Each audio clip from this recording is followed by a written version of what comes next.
সবজি ভাত নয়, মিড ডে মিলে পিঠেপুলির আয়োজন করল পূর্ব বর্ধমান জেলার মন্তেশ্বরের প্রান্তিক এলাকায় থাকা একটি স্কুল।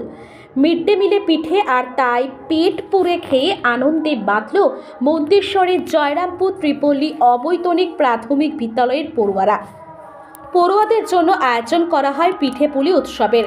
সেই উৎসবে নাচে গানে ভরে ওঠে স্কুল প্রাঙ্গণ।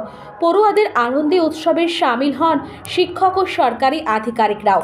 উপস্থিত হন বিডিও সঞ্জয় দাস এবং এসআই শ্রীপর্ণা চট্টোপাধ্যায় সহ অন্যান্যরা। স্কুলের প্রধান শিক্ষক মধুসূদন চ্যাটার্জি জানান, প্রান্তিক এলাকায় থাকা গরিব ঘরের পড়ুয়াদের কথা ভেবেই মিড ডে মিলে পিঠেপুলির আয়োজন করার কথা ভেবেছিলাম। ঠিক এভাবেই পালিত হয় নবান্ন উৎসবও। যদিও স্কুলের এই অভিনব উদ্যোগকে প্রশংসায় ভরিয়েছেন বিডিও, এসআই সহ অভিভাবকরাও। স্কুলে পিঠেপুলি উৎসব হচ্ছে। আমরা কি করি, প্রত্যেক বছরই এই পৌষ মাসে এই উৎসবটা করে থাকি। কারণ ব্যাপারটা হচ্ছে যে আমাদের এলাকা গরিব এলাকা, এই গরিব এলাকার সব বাড়িতে পিঠেপুলি হয় না।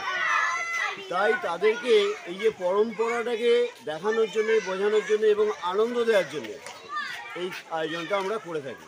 আজকে কি আয়োজন করেছেন? আজ আমরা পিঠেপুলি উৎসবের আয়োজন করেছি। এটা কি মিড ডে মিলে খাচ্ছেন? মিড ডে মিলের পরিবর্তে এটা এই কাজটা। কি কি মেনু করেছেন? আজকে আমরা ভাজা পিঠে করেছি, পায়েস করেছি, নলেন গুড়ের পায়েস। কত পড়ুয়া আছে? পড়ুয়া এখানে 117 জন। আজকে হাজিরা হয়েছে 115 জন। কোন ক্লাস থেকে কোন ক্লাস?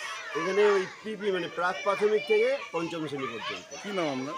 আমার নাম মধুসূদন চ্যাটার্জি, আমি এই স্কুলের প্রধান শিক্ষক।